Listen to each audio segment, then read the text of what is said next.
সন্ধ্যার আলো গাঢ় হতে না হতেই পুরনো কাঠের বাক্সটা খুলে বসল অরিন্দম। তার ঠাকুরদা রেখে যাওয়া বাক্স, ভিতরে পুরনো চিঠিপত্র, কিছু ছড়ি আর একটা ছোট ডায়েরি। বহু বছর ধুলো পড়েছিল, আজ হঠাৎ করেই যেন চেতনার টানে খুলে ফেলল সে। একটা হলুদ হয়ে যাওয়া খামির চিঠি চোখে পড়ল। তারিখ ১৯৭১, প্রাপক রুনা, প্রেরক সুব্রত, অরিন্দমের ঠাকুরদা। চিঠি পড়তে পড়তে অরিন্দম বুঝল এটি ভালোবাসার চিঠি।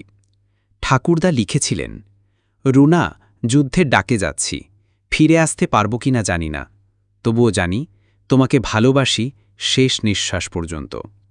চিঠিটা কখনো পাঠানো হয়নি, হয়তো ফিরে এসে আর সাহস পাননি, অথবা রুনা তখন অন্য কারোর জীবনসঙ্গী হয়ে গিয়েছিলেন।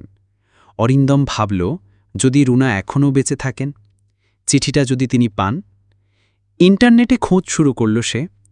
কয়েক ঘণ্টার চেষ্টায় পেল একটি নাম, রুনা সেন। একটি বৃদ্ধাশ্রমে থাকেন, কাছাকাছি। পরদিন সকালে চিঠিটা নিয়ে গেল সে সেখানে। বৃদ্ধা রুনা চিঠিটা পড়ে চোখ বন্ধ করলেন, তারপর বললেন, আমি জানতাম সে ফিরেছিল, কিন্তু সে যে আমাকে ভালোবাসত আজ বুঝলাম। চোখের কোণায় অশ্রু, কিন্তু মুখে শান্তির ছায়া। অরিন্দম বেরিয়ে এলো, ভাবল, চিঠি পৌঁছতে দেরি হয়েছিল, কিন্তু ভালোবাসার বার্তা তো শেষমেশ পৌঁছাল।